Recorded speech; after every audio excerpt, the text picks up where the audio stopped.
नमस्कार दोस्तों, आज हम लोग पॉलिटी का मेंस का लेक्चर स्टार्ट कर रहे हैं। ये है लेक्चर 1। इसमें हम लोग प्रीएम्बल को कवर करेंगे ऑफ कोर्स, क्योंकि वहीं से कॉन्स्टिट्यूशन भी स्टार्ट होती है, राइट। और इसके बाद में अलग अलग लेक्चर्स में हम लोग ऐसे ही बढ़ते जाएंगे और सारे मेंस के जो टॉपिक्स हैं उसको हम लोग कवर करेंगे इसमें। मेरा नाम अभिमन्यु है। मैंने IIT दिल्ली से बीटेक किया हुआ है कंप्यूटर साइंस में।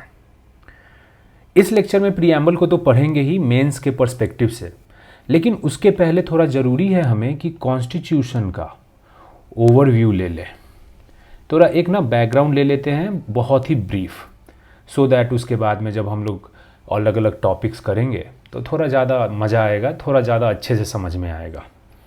तो कॉन्स्टिट्यूशन का पहले तो हम लोग थोड़ा सा ब्रीफ ओवरव्यू लेंगे, उसके बाद में हम लोग स्टार्ट करेंगे प्रीएम्बल को, ठीक।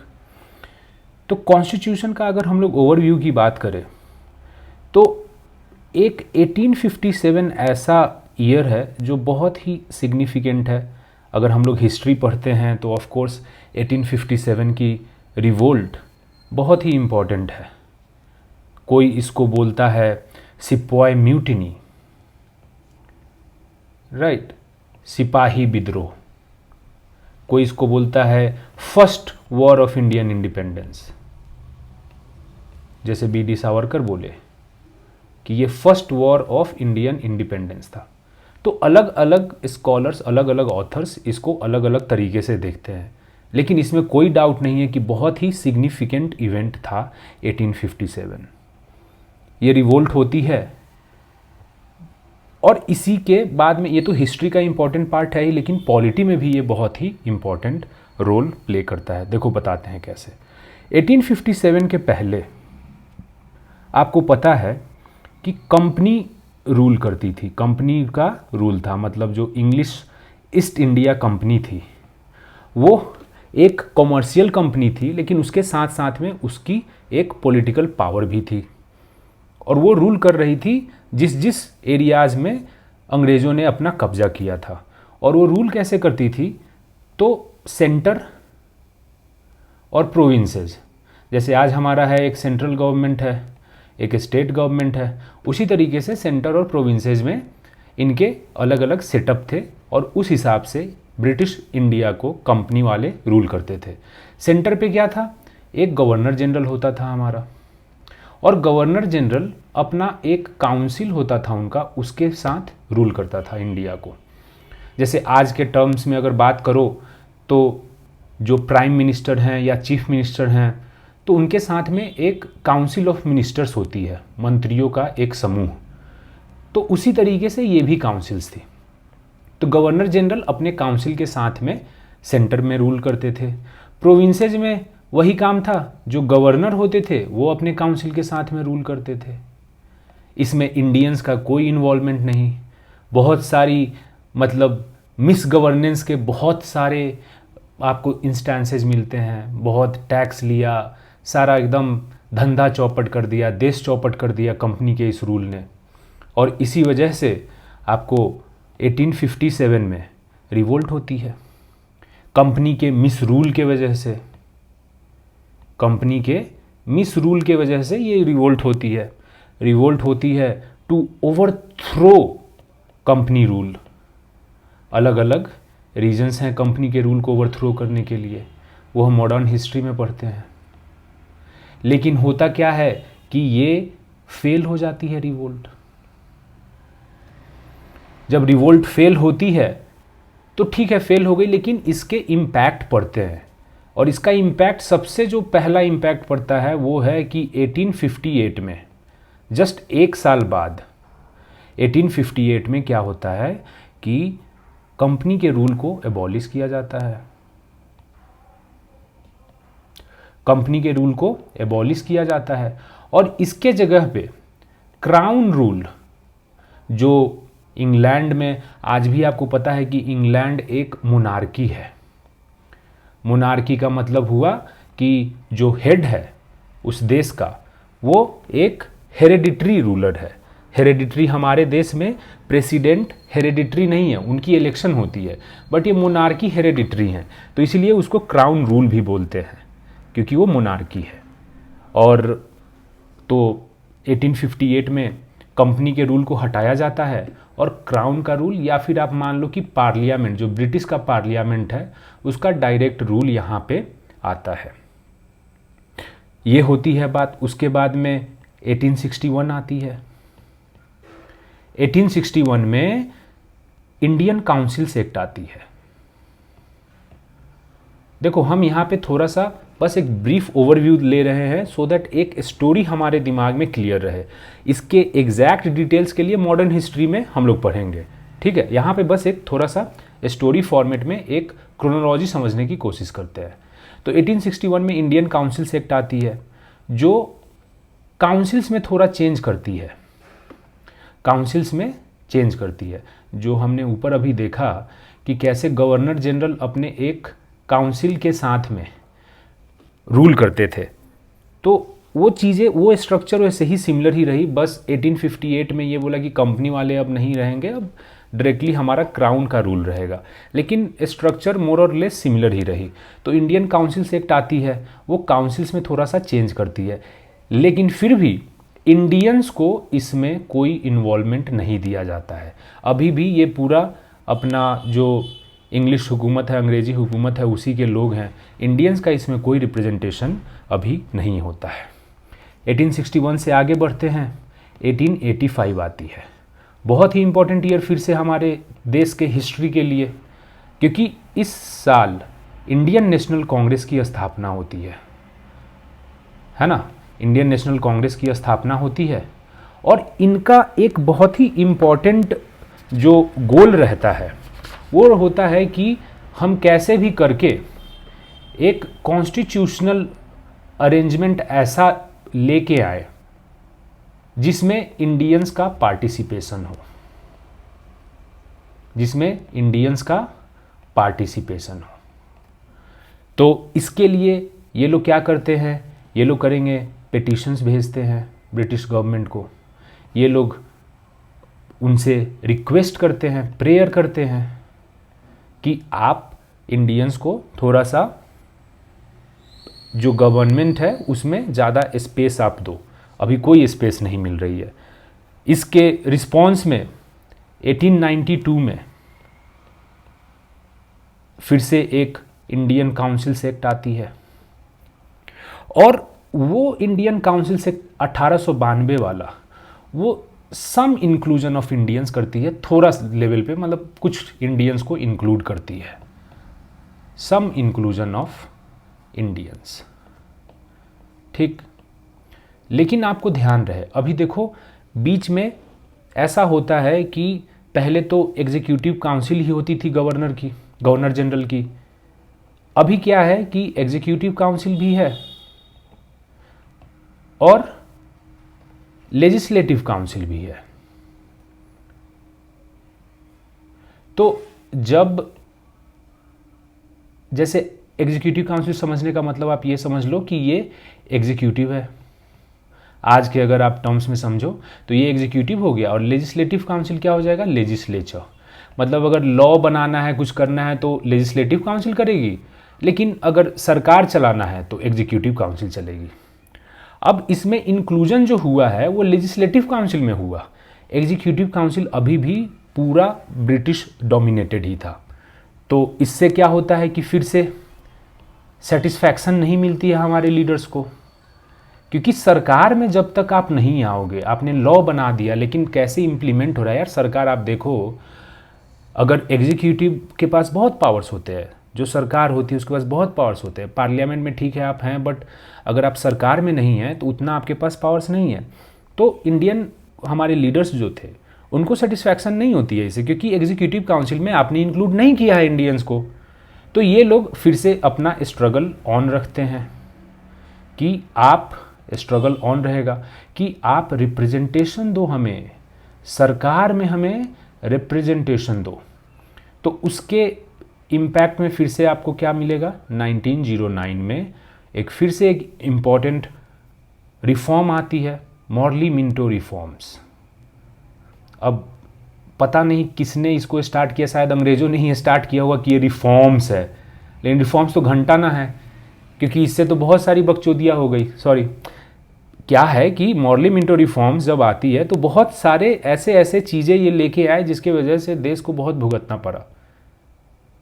इनफैक्ट हमारे राजेंद्र प्रसाद जो हैं वो मिंटो को फादर ऑफ पार्टीशन बोलते हैं, फादर ऑफ पाकिस्तान मिंटो को बोलते हैं, क्योंकि इसी ने कम्युनल इलेक्टोरेट शुरू किया, इसी रिफॉर्म ने। कम्युनल इलेक्टोरेट का मतलब ये हुआ कि कुछ कॉन्स्टिट्यूएंसीज रिजर्व रहेंगी, उन कॉन्स्टिट्यूएंसीज में जो कैंडिडेट्स होंगे वो भी मुस्लिम्स, और जो वोटर्स होंगे वो भी मुस्लिम्स। मतलब उसमें नॉन मुस्लिम्स को वोट नहीं देने दिया जाएगा, और उसमें खरा भी वही लोग होगा जो मुस्लिम्स होगा। ये है कम्युनल इलेक्टोरेट का मतलब। और इसी से फिर से वो सेपरेटिस्ट टेंडेंसी स्टार्ट हो गई। लेकिन इसने कुछ अच्छे काम भी किए, उसको भी हमें, क्योंकि हमारा अभी एम है कि कॉन्स्टिट्यूशन के रिस्पेक्ट में क्या क्या चीज़ें हुई हैं, तो इसलिए हम उस एस्पेक्ट पे फोकस करेंगे, राइट।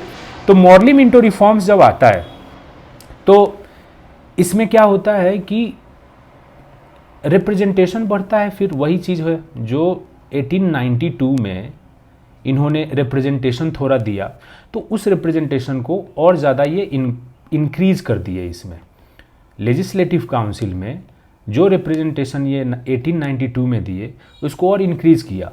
बट एग्जीक्यूटिव काउंसिल अभी भी बंद है इंडियंस के लिए, ठीक। लेकिन एक बहुत ही इम्पॉर्टेंट मॉरली मिंटो रिफॉर्म्स के लिए, लाइक प्रीलिम से स्पेसिफिक, ये ज़्यादा इम्पॉर्टेंट है कि इसने इनडायरेक्ट इलेक्शन स्टार्ट किया। इनडायरेक्ट इलेक्शन का मतलब ये हुआ कि कुछ इंटरेस्ट्स को रिप्रेजेंट करेंगे। यहां लिख देता हूं कि कुछ इंटरेस्ट्स रिप्रेजेंट होंगे। लोग रिप्रेजेंट नहीं हो रहे हैं, लोगों के पास वन वोट वाली चीज़ नहीं है, लेकिन कुछ इंटरेस्ट रिप्रेजेंट होंगे। इंटरेस्ट में जैसे मान लो कि यूनिवर्सिटीज़ हैं, तो यूनिवर्सिटीज़ की एक पूरी इंटरेस्ट है, तो यूनिवर्सिटीज़ के कुछ लोग को हम इसमें लेजिस्लेटिव काउंसिल में स्पेस देंगे। मान लो टी प्लांटेशंस हैं, क्योंकि टी तो बहुत ही इम्पॉर्टेंट उस समय प्लांटेशन क्रॉप है, राइट। तो टी प्लांटेशन के जो भी इंटरेस्ट हैं तो उसमें प्लांटर्स को कुछ थोड़ा रिप्रेजेंटेशन मिलेगा। ट्रेडर्स हैं, उनको रिप्रेजेंटेशन मिलेगा। तो ऐसे चीज़ें, कुछ इंटरेस्ट को ऐसे इन्होंने रिप्रेजेंट किया। तो इसीलिए बोलते हैं कि 1909 में इनडायरेक्ट इलेक्शन स्टार्ट होती है। बात आगे बढ़ती है, 1919 आती है, 1919। उसमें हमारा आता है Montagu Chelmsford reforms, right. Montagu Chelmsford reform, इसको ही हम लोग गवर्नमेंट ऑफ इंडिया एक्ट 1919 बोलते हैं। तो ये बहुत ही एक इम्पॉर्टेंट माइलस्टोन थी, क्योंकि इसको बोला जाता है कि it was the first comprehensive constitutional document. ये फर्स्ट कॉम्प्रिहेंसिव कॉन्स्टिट्यूशनल डॉक्यूमेंट थी। बहुत ही एक फॉर्मल वे में पावर के स्ट्रक्चर को इसने आउटलाइन किया था अपने डॉक्यूमेंट में, क्योंकि आपको पता हो कि इसमें प्रोविंसेस को ऑटोनॉमी दिया, प्रोविंसेस को ऑटोनॉमी मिली। कैसे?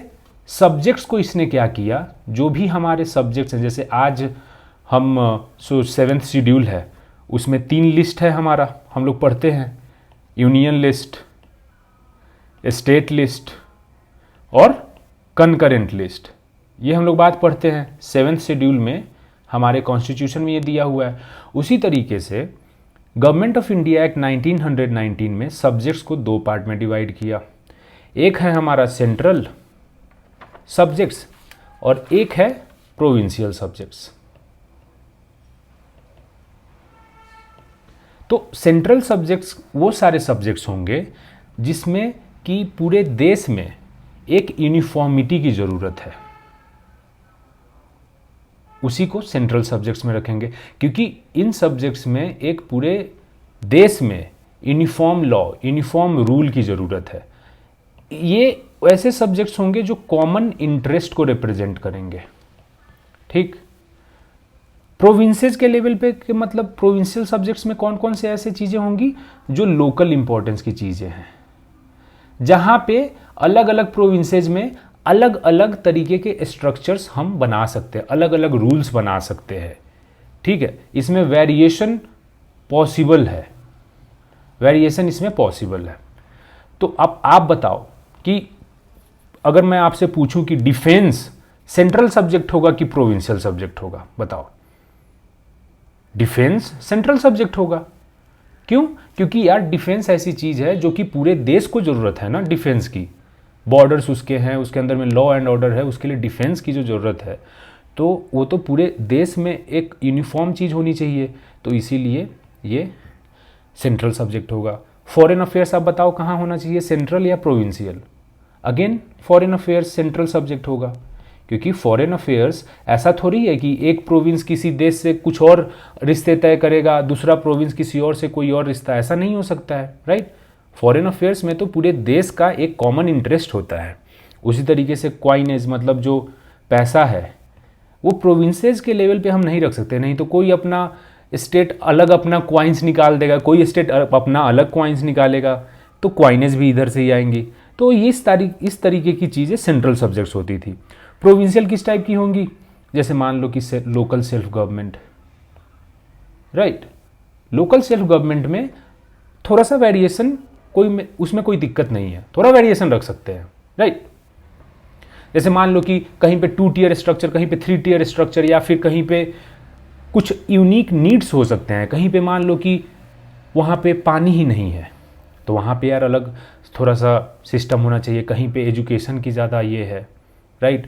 कहीं कहीं पे जैसे आज भी हमारे जो कॉन्स्टिट्यूशन संविधान में एक पेशा एक्ट है, panchayat extension to scheduled areas act, right. तो इसमें क्या है कि 5th शेड्यूल वाले एरियाज में हमने पंचायत एक्सटेंड किया, लेकिन उन 5th शेड्यूल में जो स्ट्रक्चर है पंचायत का वो डिफरेंट है बाकी सारे देश से, क्योंकि थोड़ा वहाँ पे ट्राइबल एरियाज हैं, तो वहाँ पे थोड़ा डिफरेंट स्ट्रक्चर की ज़रूरत है। तो लोकल इंपॉर्टेंस वाली चीज़ जैसे लोकल सेल्फ गवर्नमेंट हो गया, वो प्रोविंशियल सब्जेक्ट था।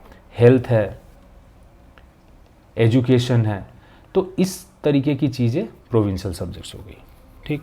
उसके बाद में आपको पता हो कि बाई कैमरल लेजिस्लेचर यही से स्टार्ट होता है। Government of India act by cameral legislature लेके आती है।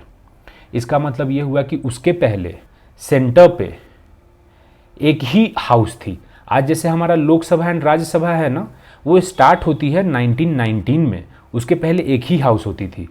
तो बाई कैमरल लेजिस्लेचर स्टार्ट होती है 1909 में, जहाँ पे 2 हाउसेज होते हैं। एक होता है काउंसिल ऑफ स्टेट्स, उसको बोलते हैं, जो हमारा अभी राज्यसभा, उसको हम लोग आज भी काउंसिल ऑफ स्टेट्स बोलते हैं। और दूसरा उस समय का उसको बोलते हैं लेजिस्लेटिव असेंबली, उस समय इसको ऐसा बोला। आज तो लेजिस्लेटिव असेंबली हम लोग स्टेट के लेवल पे जो लेजिस्लेचर होता है उसको बोलते हैं हम लोग। जो दूसरा हाउस है उसको आज हम लोग बोलते हैं लोकसभा, राइट, या lower house, house of the people, right. उस समय लेजिस्लेटिव असेंबली उसको दूसरे हाउस को बोलते थे। तो ये बाई कैमरल लेजिस्लेचर यहीं से स्टार्ट हुआ। डायरेक्ट इलेक्शन भी हमारा गवर्नमेंट ऑफ इंडिया एक्ट 1919 में स्टार्ट हुआ। इलेक्शन स्टार्ट होती है 1909 से इनडायरेक्ट इलेक्शन के रूप में, लेकिन डायरेक्ट इलेक्शन वो 1919 से स्टार्ट होती है। बात आगे बढ़ती है और 1927 पहुंचती है। 1927 में साइमन कमीशन एस्टैब्लिश की जाती है, राइट। साइमन कमीशन एस्टैब्लिश की जाती है। इसमें क्या है कि जो 7 मेंबर्स थे वो सारे यूरोपियंस थे।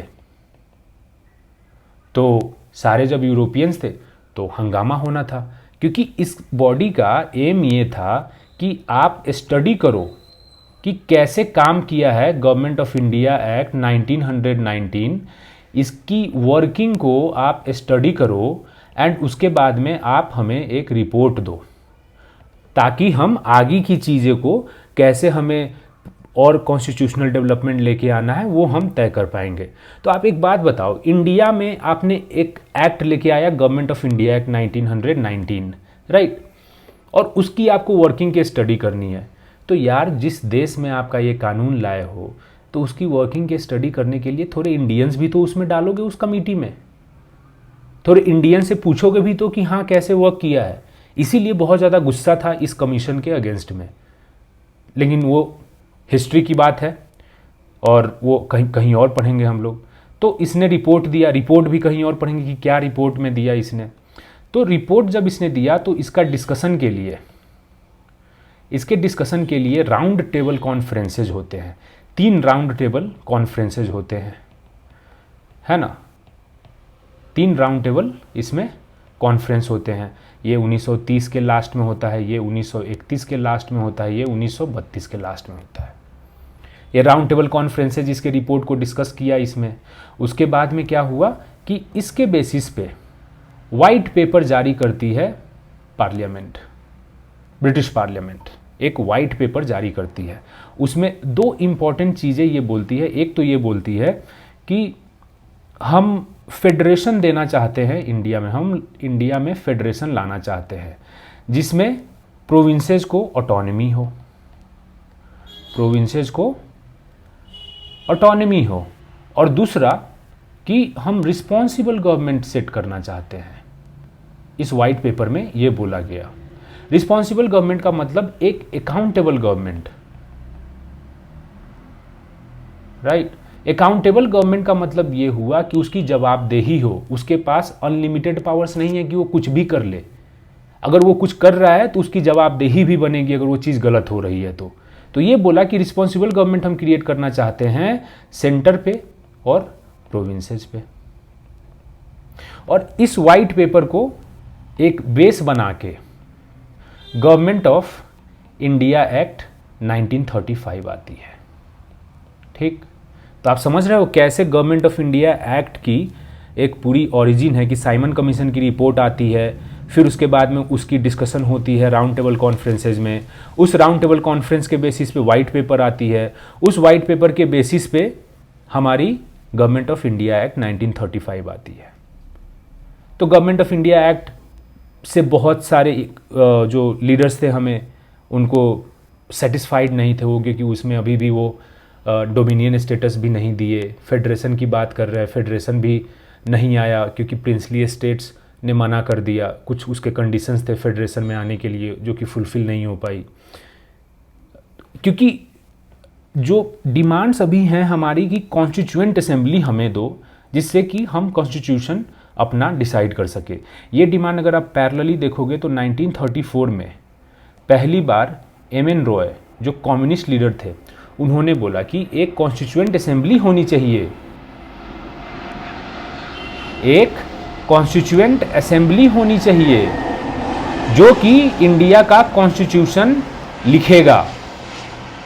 और इसी डिमांड को 1935 में एक साल बाद 1935 में जो इंडियन नेशनल कांग्रेस है ऑफिशियली डिमांड करती है कि हमें एक कॉन्स्टिट्यूएंट असेंबली दो जो कि कॉन्स्टिट्यूशन को डिसाइड करेगी। 1935 एक्ट आती है, जैसे जैसे चलती है, लेकिन आपको पता होगा कि 1939 में सेकेंड वर्ल्ड वॉर स्टार्ट होती है। सेकेंड वर्ल्ड वॉर स्टार्ट होती है तो उसमें क्या होता है कि इंडिया को पार्टी टू द वॉर की मतलब ये भी इस जंग में एक हिस्सा है, party to the war declare कर देती है। कौन डिक्लेयर करती है? ब्रिटेन, कि इंडिया भी इस युद्ध में एक पार्टी है। इंडियन लीडर्स को बहुत बुरा लगता है कि यार हमसे आपने पूछा ही नहीं, हमारे देश को कैसे घोषणा कर दिया। हम पे थोड़े अटैक किया है जर्मनी, हमारे एलाई पे थोड़े अटैक किया है यार, हम तो खुद गुलाम देश हैं। हमें आज़ादी मिलेगी तभी तो हम लोग अपना कुछ अपना स्टैंड ले पाएंगे, कुछ हेल्प कर पाएंगे। हम तो इनफैक्ट तुमने जो डिक्लेरेशन कर दिया कि India is a party to the war, इससे तो हमारी और गुलामी झलकती है कि हम ये भी डिसाइड नहीं कर सकते हम कहाँ पे लड़ेंगे, मरेंगे, कटेंगे। क्योंकि वॉर में जाएंगे तो ऐसा तो नहीं है कि हमारे जो सोल्जर्स हैं उनकी शहादत नहीं होगी। तो तुम कौन डिसाइड करने वाले होते हो भाई कि हाँ हमारे लोग वहाँ पे जाके मरेंगे, कटेंगे? ये नहीं, हमारा कुछ नहीं बिगाड़ा है, जर्मनी हमारा नहीं बिगाड़ा है। जर्मनी तुम्हारे एलाई पे अटैक कर रहा है ना, हम पे थोड़ी अटैक कर रहा है, राइट। ये आपको अभी दिख रहा है रशिया के साथ और यूक्रेन में जो युद्ध हो रही है, तो हम अपना एक ऑटोनोमस फॉरेन पॉलिसी रखेंगे ना। अब यूक्रेन पे अटैक किया तो ठीक है, जो यूरोपियन अलाइज हैं, जो यूएस के, वो लोग सपोर्ट कर रहे हैं यूक्रेन को, लेकिन रसिया हमारा फ्रेंड रहा है। रसिया से हमें अगर हमारे अपने नेशनल प्रोग्रेस में अगर हेल्प मिल रही है, हमें अगर तेल सस्ता मिल रहा है, हमें डिफेंस, हम बहुत ज़्यादा डिपेंडेंट हैं, ब्रह्मोस मिसाइल ये सब जो है, तो हम क्यों रसिया के अगेंस्ट जाएंगे? अभी ये हमारे इंटरेस्ट है, हमारे नेशनल इंटरेस्ट के तो अगेंस्ट है। तो इसी बात पे 1939 में जब ये होता है और इंडिया को party to the war declare कर देते हैं, तो आपको पता होगा कि कांग्रेस की मिनिस्ट्री रिजाइन कर देती है, राइट। कांग्रेस की मिनिस्ट्री रिजाइन कर देती है। तो अब थोड़ा प्रेशर बढ़ रहा है इंग्लैंड पे, क्योंकि उधर जर्मनी हिटलर के लीडरशिप में सक्सेसफुल रह रहा है। इनिशियली वो अलग अलग देशों को हराते जा रहा है। तो इसी के प्रेशर में 1940 में उस समय के वाइसराय का नाम है लॉर्ड लिनलिथगो।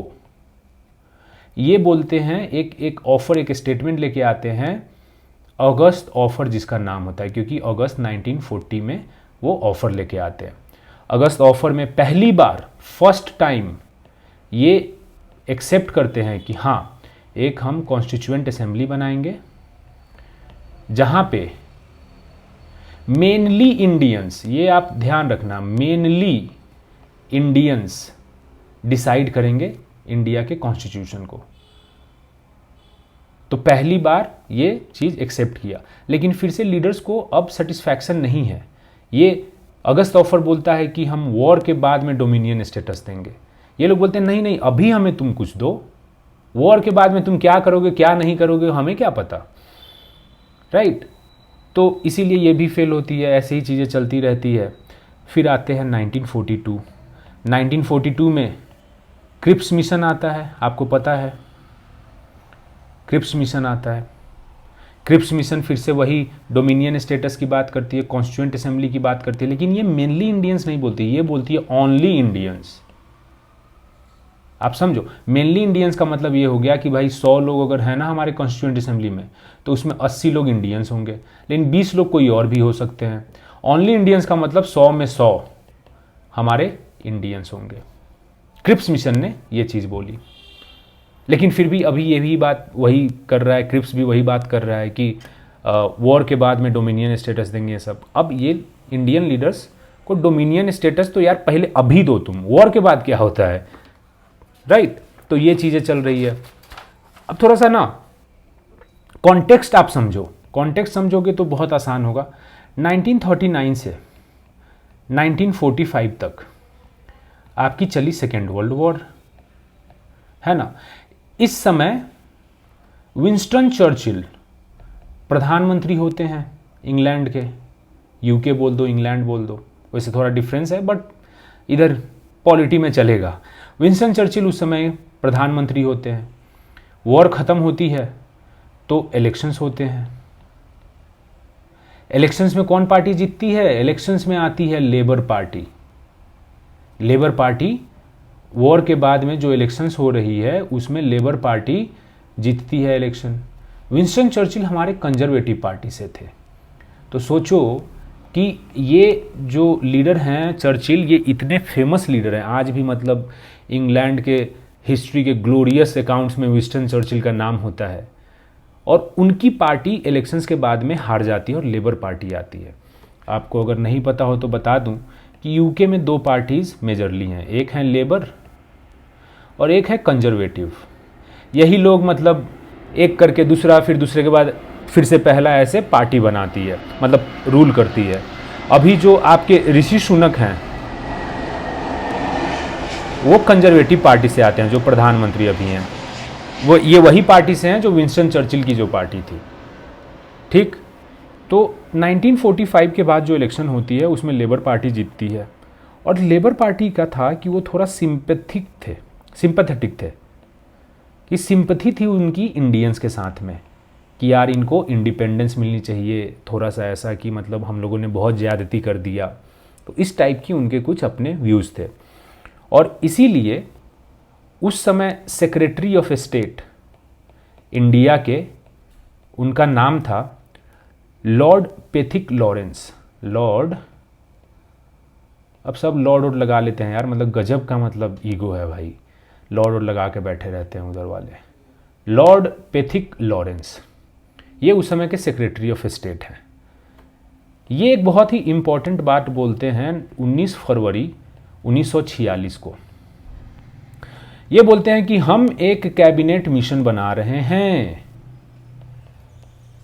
कैबिनेट मिशन हम फॉर्म कर रहे हैं जिसमें लोग होंगे तीन लोग होंगे। उसमें एक तो ये खुद होंगे लॉरेंस साहब, सेक्रेटरी ऑफ स्टेट जो हैं।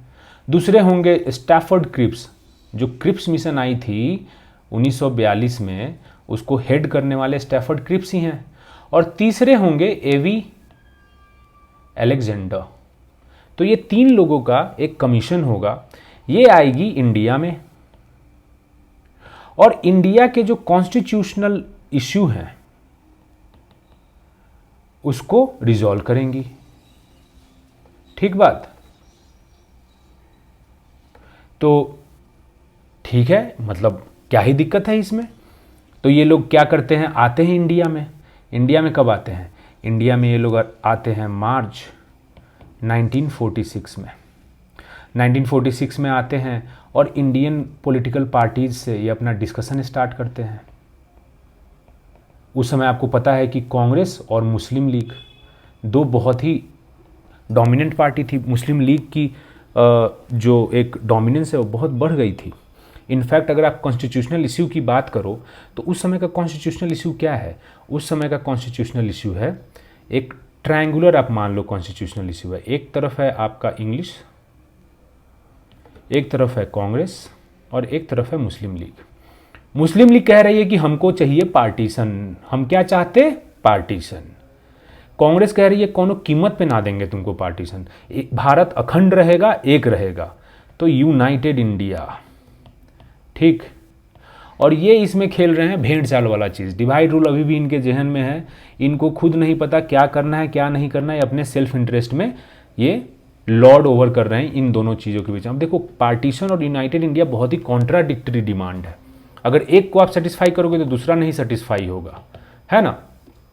तो यही जो डेडलॉक है उसको सॉल्व करने के लिए कैबिनेट मिशन मार्च में आती है, इंडियन पॉलिटिकल पार्टी से डिस्कस करती है, लेकिन कोई अग्रीमेंट नहीं निकलता है। क्योंकि आपको अभी मैंने बताया कि जो डिमांड्स हैं वो दोनों पार्टी के बहुत ही कॉन्ट्राडिक्टरी हैं। मुस्लिम लीग पार्टीशन से हट ही नहीं रही है। तो कैबिनेट मिशन के जो मेंबर्स हैं बोले कि यार तुम लोग से तो ना हो पा रहा है कोई अग्रीमेंट, तो हम ही लोग अपना एक प्रोपोजल्स जो हम लोग लेके आए थे कि अगर उस केस में, जबकि अगर मान लो कोई अग्रीमेंट नहीं आती तो हम अपने प्रोपोजल्स बता देंगे कि हम क्या चाहते हैं। तो उन्होंने पहला बात बोला कि इंडिया है वो यूनाइटेड ही रहेगी, हम लोग पार्टीशन को सपोर्ट नहीं करते हैं, उन्होंने ये बात बोला। ठीक। दूसरा बात उन्होंने बोला कि कॉन्स्टिट्यूएंट असेंबली बनेगी, बिल्कुल बनेगी, कॉन्स्टिट्यूएंट असेंबली बनेगी, लेकिन इसके जो मेंबर्स होंगे वो इनडायरेक्टली इलेक्टेड होंगे। इनडायरेक्टली इलेक्टेड का मतलब कि जो प्रोविंसेस के लेजिस्लेचर हैं, प्रोविंसेस के जो लेजिस्लेटिव असेंबली हैं, उसके मेंबर्स इलेक्ट करेंगे उन लोगों को जो कॉन्स्टिट्यूएंट असेंबली में बैठेंगे। मतलब लोग डायरेक्टली इलेक्ट नहीं करेंगे कॉन्स्टिट्यूएंट असेंबली के मेंबर्स को। प्रोविंसेस के जो मेंबर्स हैं उनको लोगों ने इलेक्ट किया, और ये प्रोविंसेस के जो लेजिस्लेटिव असेंबली के मेंबर्स हैं वो फिर इलेक्ट करेंगे कॉन्स्टिट्यूएंट असेंबली के मेंबर्स को।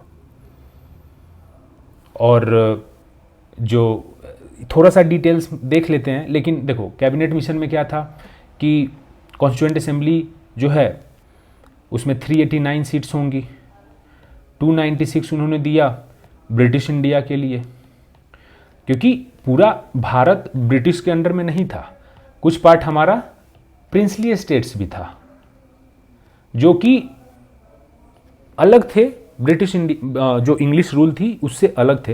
वो अलग बात है कि अंग्रेजी रूल उसमें भी अपना इन्फ्लुएंस करती थी प्रिंसली स्टेट्स में भी, लेकिन फॉर्मली अगर आप देखोगे तो वहाँ पे प्रिंसेस रूल करते थे, वो प्रिंसेस इंडियन प्रिंसेस थे। तो 296 मेंबर्स ब्रिटिश इंडिया से आएंगे और 93 मेंबर्स प्रिंसली स्टेट से आएंगे इस कॉन्स्टिट्यूएंट असेंबली में। हमने ब्रिटिश इंडिया के मेंबर्स का क्या देखा कि वो इनडायरेक्टली इलेक्टेड होंगे, और प्रिंसली स्टेट्स के मेंबर हैं वो नॉमिनेटेड होंगे। वहाँ पे इलेक्शन नहीं होगा क्योंकि वहाँ पे प्रिंस है, यहाँ राजशाही है, तो वहाँ पे इलेक्शन का कोई कॉन्सेप्ट नहीं है तब तक, तो इसलिए वहाँ से नॉमिनेट होके आएंगे। तो ये कुछ चीज़ें थी, बट फिर भी जो मुस्लिम लीग है अभी अब तो पूरा अड़ गई है कि हम क्या चाहते हैं, पार्टीशन से वो टस से मस नहीं हो रही है।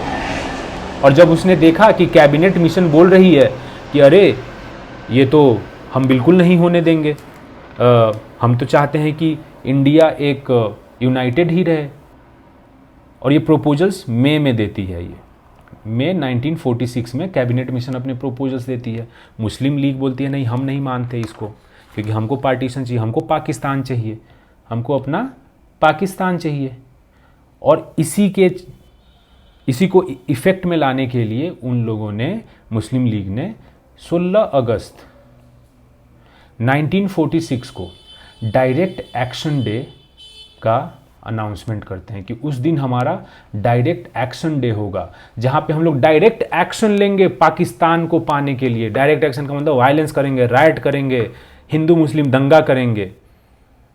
तो ये चीज़ें चल रही है। अब दिख रहा है कि मामला जो है वो गड़बड़ हो रहा है, तभी अब कॉन्स्टिट्यूएंट असेंबली की यहाँ पे बात हो गई है। तो 9 दिसंबर को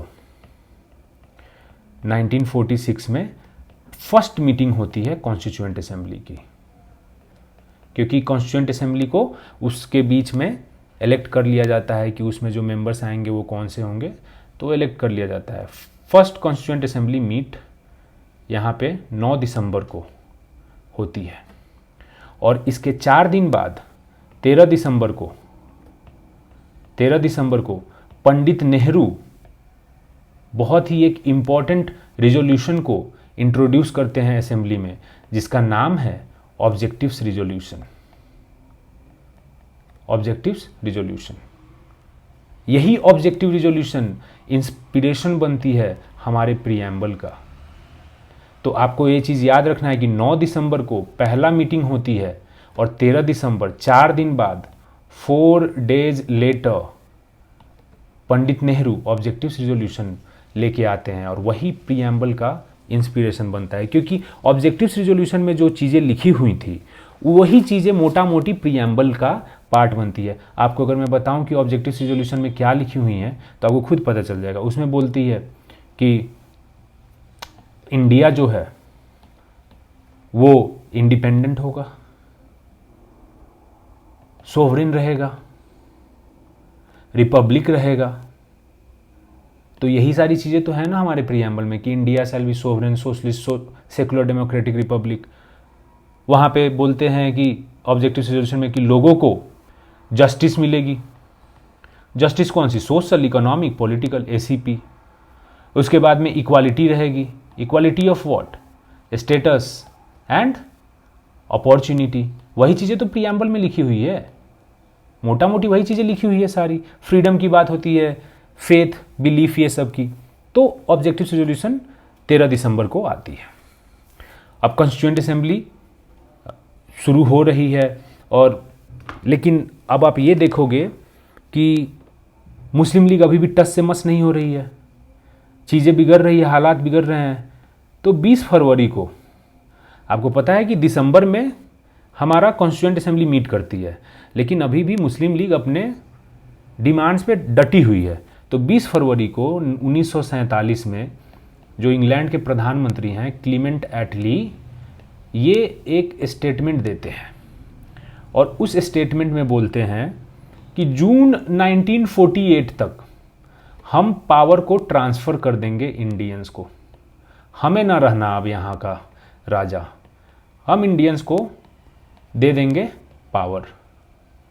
ठीक, और इसी चीज़ को इफ़ेक्ट में लाने के लिए, ये पावर ट्रांसफ़र के चीज़ों को इफ़ेक्ट में लाने के लिए अगले महीना मार्च में 1947 में एक बहुत ही फेमस वाइसरॉय आते हैं हमारे देश में, लॉर्ड माउंटबैटन।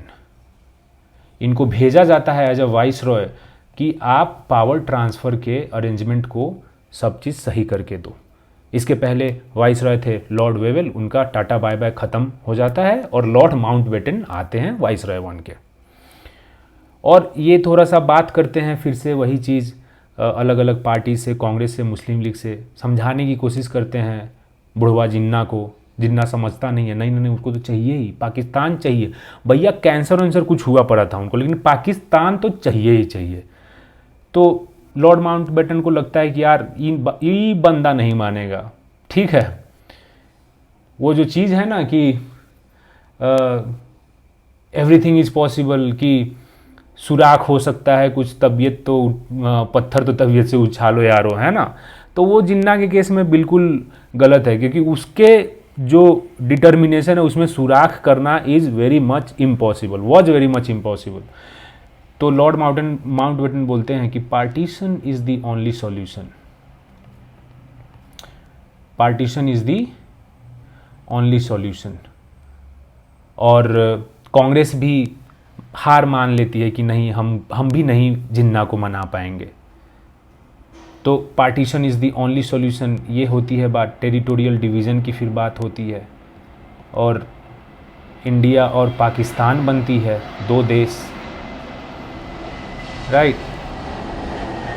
और ये सारा जो पार्टीशन का स्ट्रक्चर है, पार्टीशन का जो अरेंजमेंट है, वो एक एक्ट आती है 1947 में।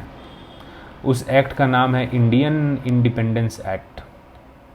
उसमें ये सारा पार्टीशन का पूरा एक ढांचा दिया गया था और इसको फटाफट जुलाई में रॉयल एसेंट मिल जाती है। मतलब उस समय क्या होता था, जैसे आज के देश में, हमारे देश में कोई भी अगर बिल या लॉ आती है तो उसमें प्रेसिडेंट का एसेंट चाहिए होता है उसको लॉ में बनने के लिए।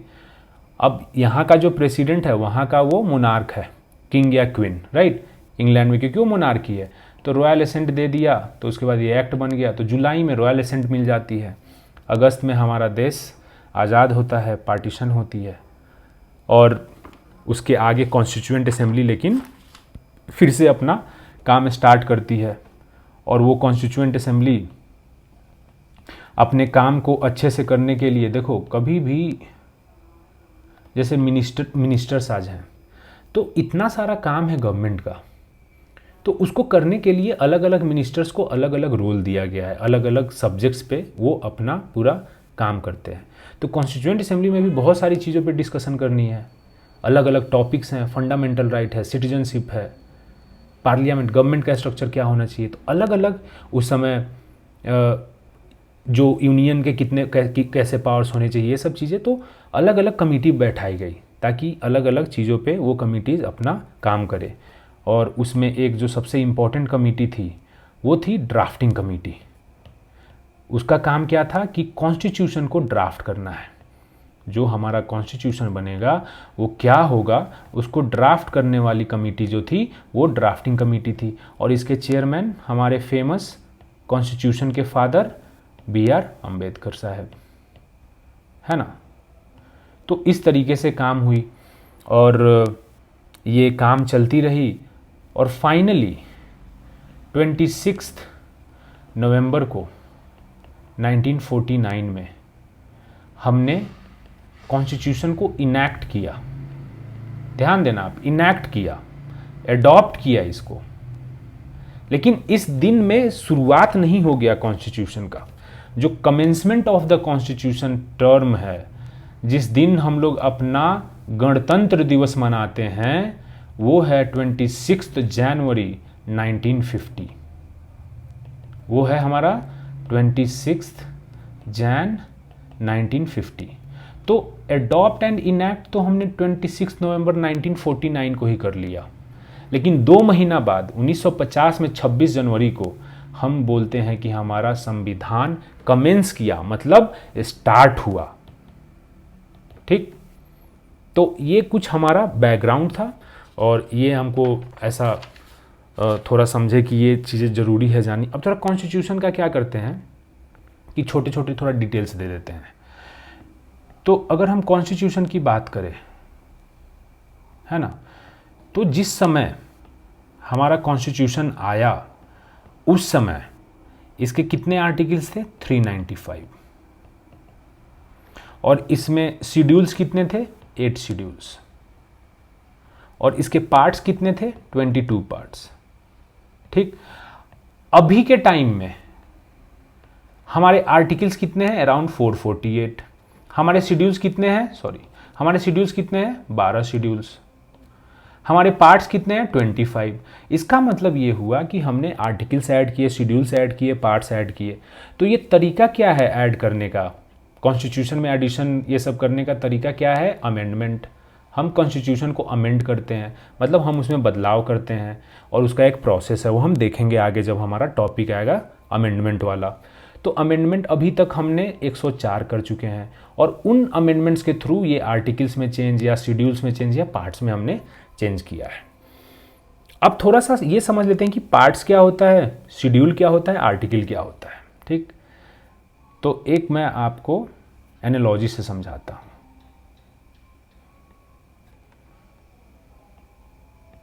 मान लो ये है आपका किताब।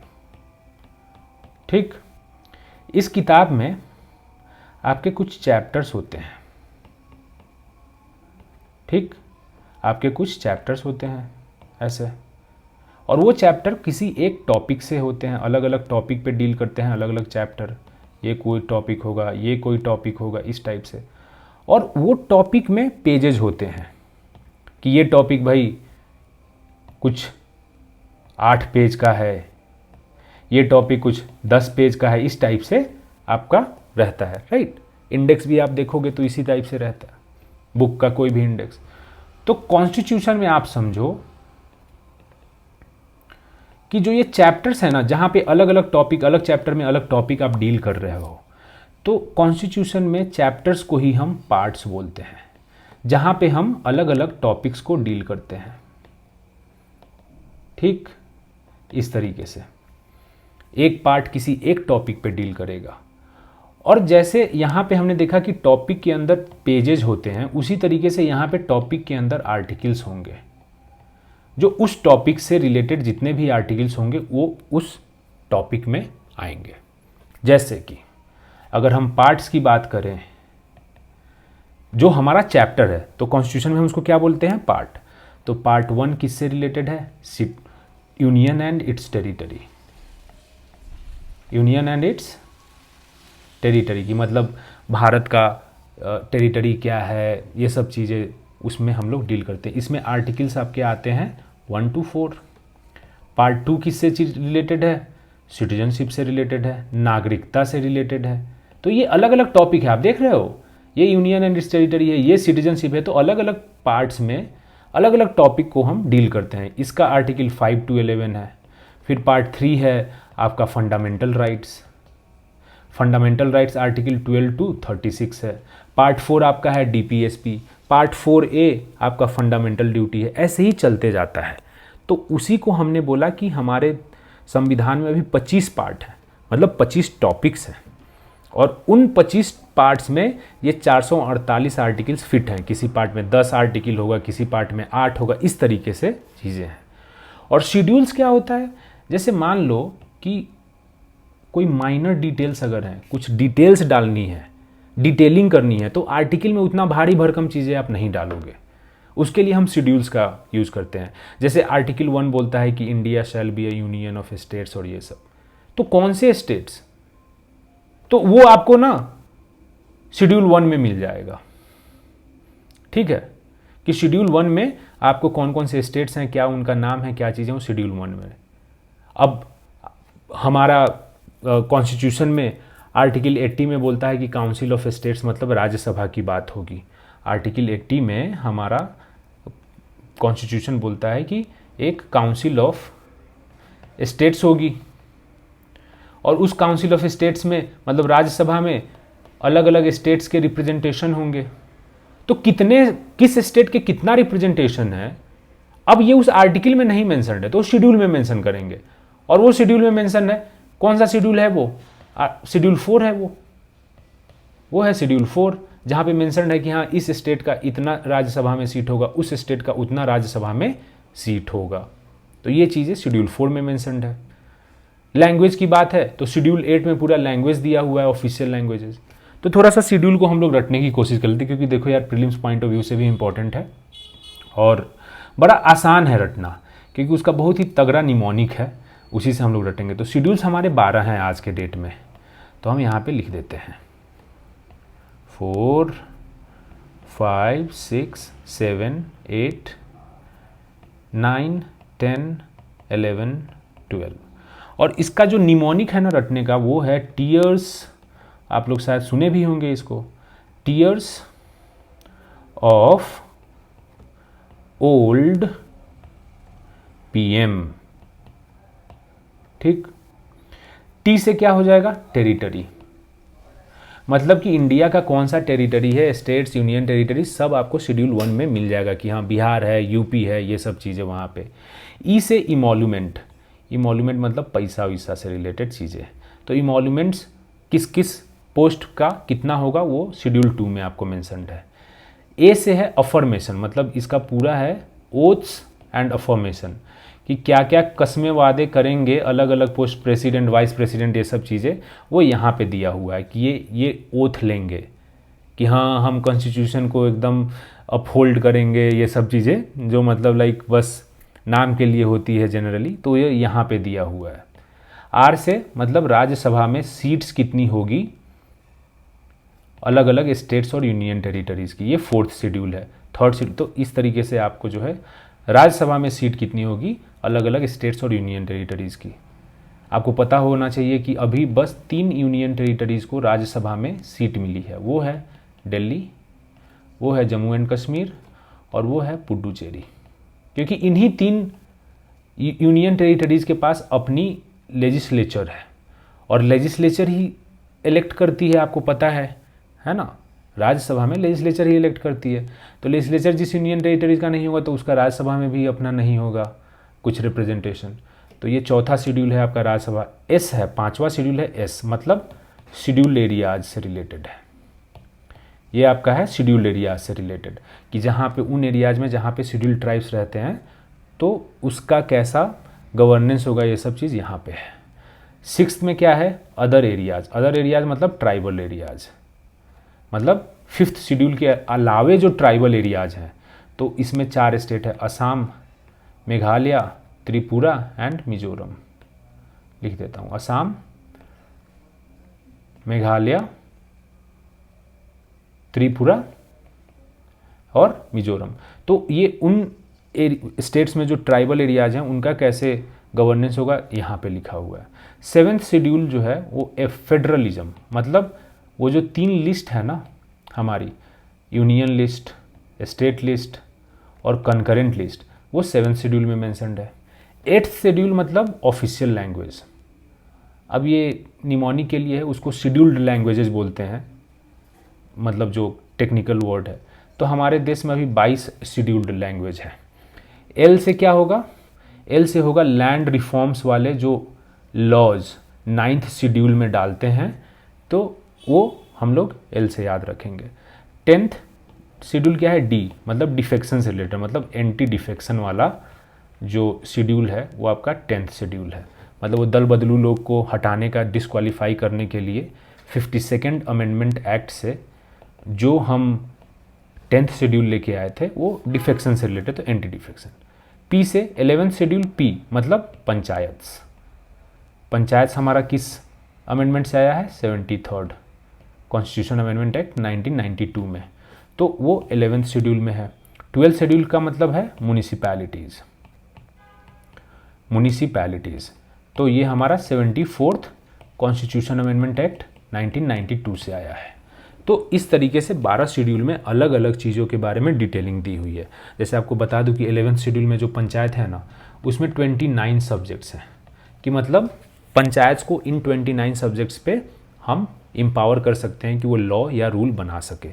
तो यहाँ पे जो डिटेलिंग होती है वो शेड्यूल्स में मेंशन्ड होती है। तो इस तरीके से हमको ऐसा लगता है कि एक कॉन्स्टिट्यूशन का अच्छा ओवरव्यू आप लोग को मिल गया होगा, है ना। तो अब हम लोग स्टार्ट करेंगे अपना मेन जो मेंस का टॉपिक है वो, और वो हमारा टॉपिक है प्रीएम्बल। ठीक, प्रियम्बल में हम लोग जो देखने वाले हैं अभी चीज़ वो है, देखो कोई भी टॉपिक हम जब करेंगे ना तो हमारा एक सेट पैटर्न होगा करने का। वो है कि पहले हम एक कोट उस टॉपिक पे देखेंगे और उस टॉपिक पे अगर कोई भी क्वेश्चन आ रहा है एग्ज़ाम में तो सबसे पहला काम तुम लोग को करना है कि वो कोट को चिपका दो आंसर में, चिपका देना है। मतलब अगर ना चिपकाए तो मतलब पापी हो तुम, ठीक है। जैसे मान लो ये तुम्हारा आंसर कॉपी है, यहाँ पे तुम्हारा क्वेश्चन है कुछ, यहाँ पे तुम्हें आंसर लिखना है। मान लो टॉपिक प्रियम्बल का है तो कोट जो हम देंगे तो वो यहाँ पे चिपका देना है पहला चीज़। उसके बाद अपना जो भी इधर रायता फैलाना है लिखना है वो करना है, और रायता क्या बढ़िया लिखोगे, ठीक है, बहुत बढ़िया। तो कोट पहला चीज़ हम लोग हर टॉपिक में एक लेंगे। दूसरा कि प्रियम्बल में थोड़ा एक बेसिक्स इसका जानेंगे।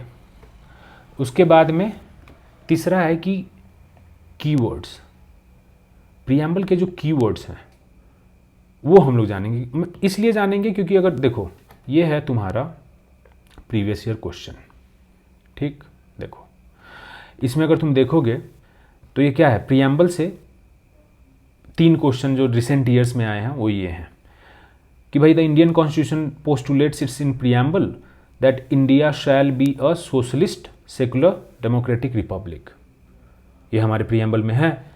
तो what are the constitutional provisions to enforce this declaration, कि वो कौन से कॉन्स्टिट्यूशनल प्रोविजंस हैं जो इंडिया को सोशलिस्ट सेकुलर डेमोक्रेटिक रिपब्लिक बनाते हैं। तो कीवर्ड्स पे पूछ लिया है, सोशलिस्ट सेकुलर डेमोक्रेटिक रिपब्लिक, ये कीवर्ड्स हैं हमारे। तो इन कीवर्ड्स का मतलब क्या है, कॉन्स्टिट्यूशन में कहाँ कहाँ पे इन प्रोविजंस को इन्फोर्स किया गया है वो हमें देखना जरूरी है, राइट। दूसरा है question, evaluate the nature and significance of preamble, मतलब नेचर और सिग्निफिकेंस हमें पढ़ना है।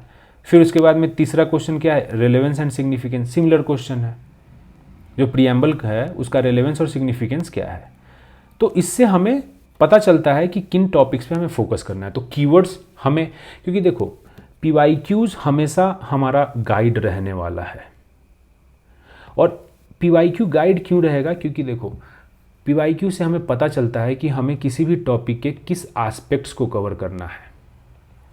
अब होने के लिए यार मतलब 75 एस्पेक्ट किसी भी टॉपिक के हो सकते हैं। हम लोग पढ़ते हैं लक्ष्मीकांत, हम लोग पढ़ते हैं डीडी बासु, 400-500 पेज की किताब है। तो क्या यही है, बस इतना ही है पॉलिटी का? नहीं, HM सिरवाई जैसे अगर आप स्कॉलर्स को पढ़ोगे तो 3-4 हज़ार पेज का कमेंट्री लिखे हुए हैं कॉन्स्टिट्यूशन पे, और one of the best commentaries माना जाता है उनके। लेकिन हम पढ़ते हैं क्या उतना? नहीं, क्योंकि हमारी ज़रूरत नहीं है ना, क्योंकि जो क्वेश्चंस पूछ रहे हैं वही हम करेंगे ना एरियाज, और थोड़ा इमर्जिंग जो टॉपिक्स है, इमर्जिंग ट्रेंड्स है वो कर लेंगे। अब ज़बरदस्ती मतलब पीवाईक्यूज को छोड़ के अब प्रियम्बल में हम लोग फिलॉसफी और डॉक्टरेट ये सब और मास्टर्स करने लगे तो वो हमारे काम की चीज़ नहीं है। हमें एग्ज़ाम निकालना है यहाँ पे, ठीक। तो इसलिए पीवाईक्यू को गाइड बनाएंगे और उससे हमें पता लगेगा कि उस टॉपिक पे जो क्वेश्चंस आए हैं उसके थ्रू हम एस्पेक्ट्स क्या क्या कवर करने हैं वो हम जानेंगे और उन एस्पेक्ट्स को हम कवर करेंगे। तो कीवर्ड्स पूछा है यहाँ पे, कीवर्ड्स यहाँ पे पूछ रहा है कि सोशलिस्ट सेकुलर डेमोक्रेटिक रिपब्लिक, तो हमें पता होना चाहिए कि सोशलिज्म का मतलब क्या होता है, सेकुलरिज्म का मतलब क्या होता है, डेमोक्रेसी का मतलब क्या होता है, रिपब्लिक का मतलब क्या होता है।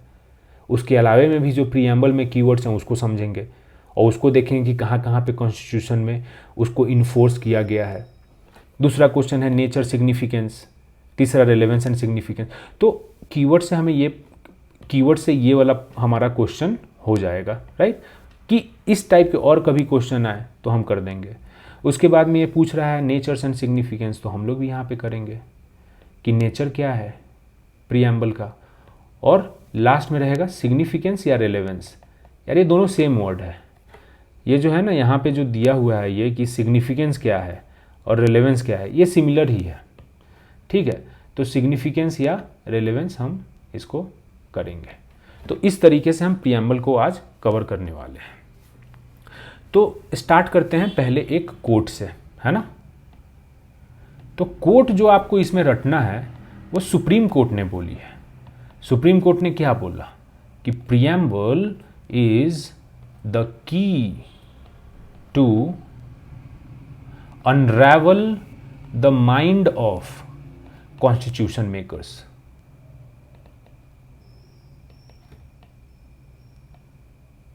कि ये बोला है सुप्रीम कोर्ट ने। तो ये कोर्ट को आपको रट लेना है और नोट्स आपको मिल जाएगा, आप डिस्क्रिप्शन में देख लेना, प्रीएम्बल पे एक हैंड रिटन बहुत ही अच्छा नोट्स आपको मिल जाएगा ये सब चीज़ों का, ठीक है।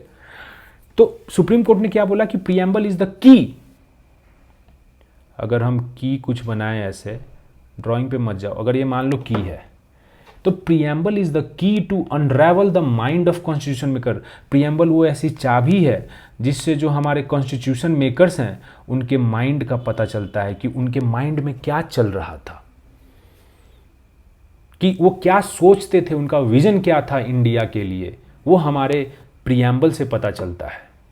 आपको हमने जैसे अभी बताया पहले कि ऑब्जेक्टिव्स रिजोल्यूशन जो इंस्पिरेशन है प्रीएम्बल का, वो पहला चीज़ है जो इंट्रोड्यूस किया गया था 13 दिसंबर को जब कॉन्स्टिट्यूएंट असेंबली मीट हुई। उसके बाद पहला चीज़ ऑब्जेक्टिव्स रिजोल्यूशन इंट्रोड्यूस हुआ।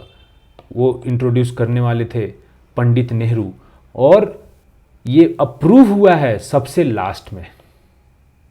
सबसे लास्ट में अप्रूव हुआ जब पूरा कॉन्स्टिट्यूशन हमारा अप्रूव हो गया, ड्राफ्ट कॉन्स्टिट्यूशन, उसके बाद में objectives resolution in the form of preamble approve होती है। क्यों? क्योंकि प्रीएम्बल को सबसे लास्ट में अप्रूव करने का रीज़न ये था कि हम प्रीएम्बल में वो सारी चीज़ें इंक्लूड कर पाएँ, प्रीएम्बल को इस तरीके से हम बनाएं कि कॉन्स्टिट्यूशन जो हमारा है उस पे पूरा उसके विज़न को एक हम समराइज्ड फॉर्म में प्रीएम्बल में डाल दें। जब तक कॉन्स्टिट्यूशन ही ना अप्रूव होगा तब तक हमें कैसे पता चलेगा कि हम क्या विज़न अपहोल्ड करना चाहते हैं। इसलिए कॉन्स्टिट्यूशन जब हमने पूरा बना दिया तो हमको समझ में आ गया कि अच्छा ये चीज़ें हैं, तो प्रीएम्बल को हमने उस तरीके से बनाया एंड फिर उसको अप्रूव किया। और ये पहला चीज़ था जो इंट्रोड्यूस हुआ था ऑब्जेक्टिव रिजोल्यूशन के फॉर्म में। तो ये थोड़ा पहला चीज़ जब ये इंट्रोड्यूस हुआ तो इसने क्या किया, एक डायरेक्शन सेट किया कि अब हमारा जो डिबेट और डिस्कशन होगा कॉन्स्टिट्यूएंट असेंबली में, उसका ये डायरेक्शन होगा जो ऑब्जेक्टिव रिजोल्यूशन ने तय किया। और लास्ट में अप्रूव इसीलिए हुआ ताकि हम कॉन्स्टिट्यूशन और प्रीएम्बल को एक सिंक में रख सके। नहीं तो पहले ही प्रीएम्बल को अगर हम अप्रूव कर देंगे और कॉन्स्टिट्यूशन कुछ और मान लो हमारा डिस्कशन और डिबेट के बाद निकलता है तो इन दोनों में सिंक नहीं रहेगा। इसलिए प्रीएम्बल को सबसे लास्ट में इंट्रोड्यूस किया, सबसे पहले इंट्रोड्यूस्ड द फर्स्ट, ठीक, लेकिन अप्रूव्ड द लास्ट, लेकिन इसको अप्रूव किया इन लास्ट, ठीक। ये प्रीएम्बल है। तो इसी से हमें पता चलता है कि प्रीएम्बल से हमें पता चलता है कि कॉन्स्टिट्यूशन मेकर्स के दिमाग में क्या चल रहा था, वो इंडियन सोसाइटी को क्या चाहते हैं। क्योंकि अगर हम प्रीएम्बल पढ़ेंगे तो क्या बोलता है, we the people of India having solemnly resolved to constitute India into a sovereign socialist secular democratic republic and to ensure to all its citizens justice, liberty, equality, fraternity, justice of social, economic and political justice, liberty of thought, expression, belief, faith, worship, equality of status and opportunity, fraternity assuring the dignity of individual and unity and integrity of the nation। तो एक vision है, vision of state क्या होना चाहिए, state होना चाहिए sovereign, state होना चाहिए सोशलिस्ट, स्टेट होना चाहिए सेकुलर, स्टेट होना चाहिए डेमोक्रेटिक, वो रिपब्लिक होना चाहिए। इंडियंस को क्या क्या चीज़ें मिलनी चाहिए, तो इंडियंस को जस्टिस मिलनी चाहिए, सोशल, इकोनॉमिक, पॉलिटिकल। इंडियंस को लिबर्टी मिलना चाहिए, thought, expression, belief, faith and worship की। इंडियंस को इक्वालिटी मिलनी चाहिए, स्टेटस और अपॉर्चुनिटी की। इंडियंस के बीच में फ्रेटर्निटी होनी चाहिए, ब्रदरहुड होनी चाहिए, भाईचारा होनी चाहिए। लेकिन उस भाईचारा के चक्कर में इंडिविजुअल की जो डिग्निटी है वो नहीं ख़त्म होनी चाहिए। भाईचारा के चक्कर में ये नहीं है कि हम किसी का डिग्निटी ही ख़त्म कर दें, और भाईचारा के चक्कर में यूनिटी एंड इंटीग्रिटी भी नहीं ख़त्म होनी चाहिए। तो ये एक पूरा प्रीएम्बल है। इससे पता चलता है कि हमारे कॉन्स्टिट्यूशन मेकर्स स्टेट के बारे में क्या चाहते थे, लोगों को किस टाइप के राइट्स, लोगों को क्या क्या वो चीज़ें प्रोवाइड करना चाहते थे, जस्टिस, लिबर्टी, इक्वालिटी, फ्रेटर्निटी। तो ये सब चीज़ें हमें प्रीएम्बल से, इसीलिए सुप्रीम कोर्ट ने बोला कि preamble is the key to unravel. Unravel का मतलब ओपन, कि उससे हमें पता चलता है open the mind of constitution makers. तो ये कोट याद रखना है, पहला चीज़ चेपना है अगर प्रीएम्बल से कोई भी क्वेश्चन आए तो। आगे बढ़ते हैं हम बेसिक्स की ओर, थोड़ा सा प्रीएम्बल से रिलेटेड बेसिक्स जान लेते हैं। तो प्रीएम्बल सबसे पहला चीज़ क्या है, इंट्रोडक्शन टू द कॉन्स्टिट्यूशन। ये एक इंट्रोडक्शन है कि अगर आप जब कॉन्स्टिट्यूशन देखते हो तो सबसे पहले प्रीएम्बल आता है, उसके बाद कॉन्स्टिट्यूशन के आर्टिकल्स आर्टिकल 1, 2, 3, 4 ये सब चलता है। तो ये इंट्रोडक्शन टू द कॉन्स्टिट्यूशन है, ये identity card of the constitution है। आइडेंटिटी कार्ड, इससे हम अपने कॉन्स्टिट्यूशन को पहचान पाते हैं। जैसे आपका वोटर आईडी है, तो वोटर आईडी से आपकी पहचान होती है कि अच्छा आप फलाना ढिमकाना आदमी हो, राइट। तो हमारे कॉन्स्टिट्यूशन की पहचान किससे होती है, प्रीएम्बल से होती है, क्योंकि प्रीएम्बल से हम पहचान पाते हैं अपने कॉन्स्टिट्यूशन को कि अच्छा हमारे देश में जो स्टेट होगी वो सोवरेन होगी, सोशलिस्ट होगी, सेकुलर होगी। ये चीज़ें हमारे लोगों को क्या मिलेगा, हमारे लोगों को जस्टिस मिलेगी, लिबर्टी मिलेगी। तो ये सब चीज़ें हम इसीलिए प्रीएम्बल को आइडेंटिटी कार्ड कहते हैं, क्योंकि ये सब चीज़ें प्रीएम्बल से हमें पता चलती है। तीसरी चीज़ क्या है कि preamble is part of the constitution, ये कॉन्स्टिट्यूशन का पार्ट है। कॉन्स्टिट्यूशन हम जनरली क्या सोचते हैं कि अरे यार आर्टिकल 1 से शुरू होती है और ऐसे जाती है, प्रीएम्बल को हम भूल जाते हैं, लेकिन preamble is part of the constitution. ये सुप्रीम कोर्ट ने खुद बोला है केशवानंद भारती केस में। केशवानंद भारती बहुत ही सेलिब्रेटेड एक केस है 1973 की, उसमें बहुत सारी चीज़ें हुई, बेसिक स्ट्रक्चर की डॉक्ट्रिन आई, वो जब हमारा बेसिक स्ट्रक्चर आएगा तो हम कवर करेंगे।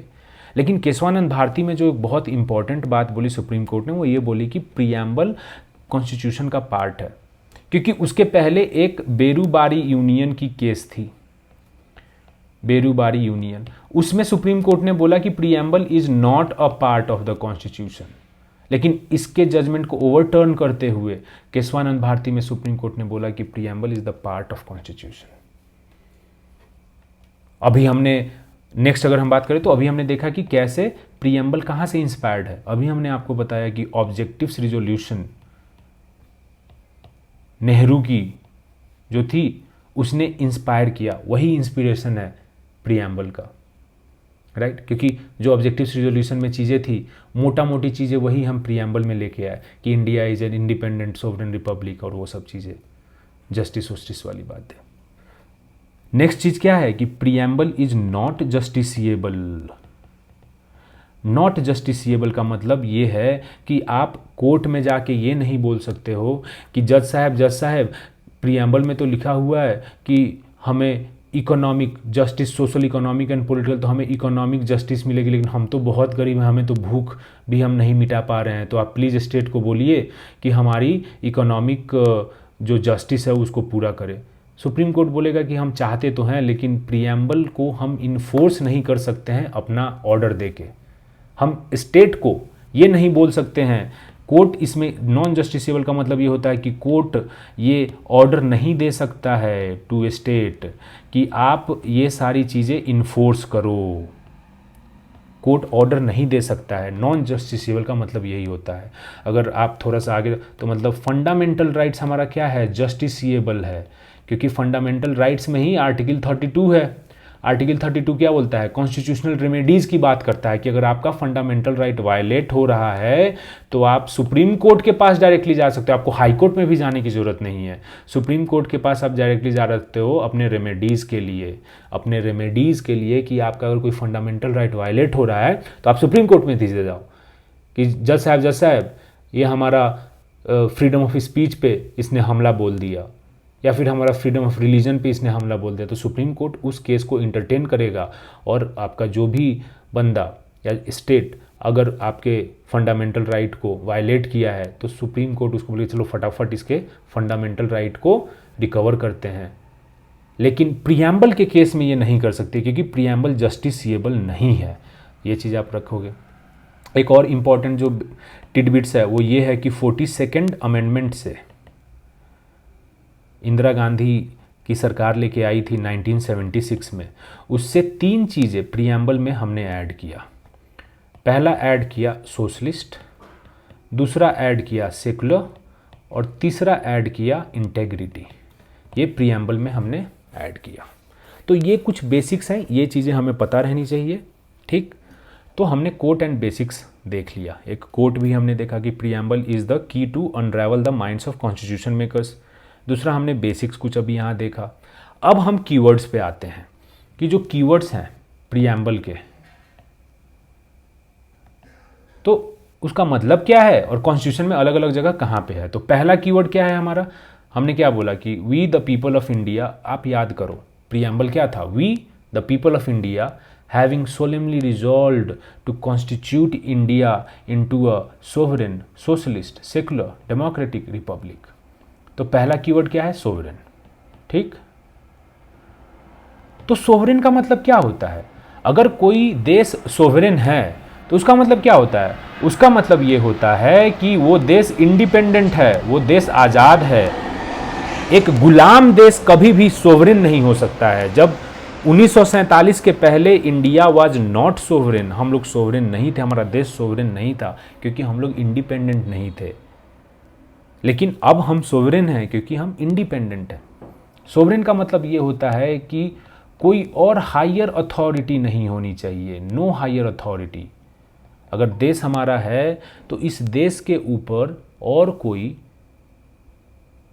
हायर अथॉरिटी नहीं होनी चाहिए इसको कमांड करने वाला कि तुम ये करो वो करो। जब हम गुलाम थे तो उस समय इंग्लिश जो क्राउन थी चाहे पार्लियामेंट थी वो हमें कमांड करती थी, वो हायर अथॉरिटी थी। यहाँ के जो गवर्नमेंट है उससे हायर अथॉरिटी वो लोग थे। लेकिन अब हमारा इंडिया, और इंडिया में जो पार्लियामेंट और स्टेट है वही सबसे हाईएस्ट अथॉरिटी है। कोई और इसमें आके नहीं बोल सकता है कि हम इसमें हायर अथॉरिटी हैं आपसे। और आपको एक मैं यहाँ पे बात बता दूँ कि अभी जब ये सिटीजनशिप अमेंडमेंट एक्ट आया था, जब ये सिटीजनशिप अमेंडमेंट एक्ट आया 2019 में, तो United Nations high commissioner for refugees, United Nations high commissioner for human rights UNCHR, उसने एक पिटीशन फाइल की सुप्रीम कोर्ट में इसके कॉन्स्टिट्यूशनैलिटी को चैलेंज करते हुए, सिटीजनशिप अमेंडमेंट एक्ट के कॉन्स्टिट्यूशनैलिटी को चैलेंज करने के लिए United Nations high commission for human rights एक पिटीशन फाइल की सुप्रीम कोर्ट हमारे इंडिया में। तो इंडिया ने क्या जवाब दिया, रिस्पॉन्स ये दिया कि parliament has the sovereign right to make laws. हमारा पार्लियामेंट जो है इसके पास सोवरेन पावर है, sovereign power to make laws. और इसमें इसके पावर में कोई भी फॉरेन अथॉरिटी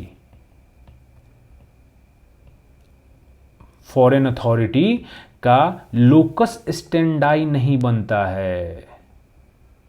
लोकस स्टैंडाई का मतलब ये होता है कि आपको right to appear in the court है, राइट टू अपीयर और अपील इन द कोर्ट।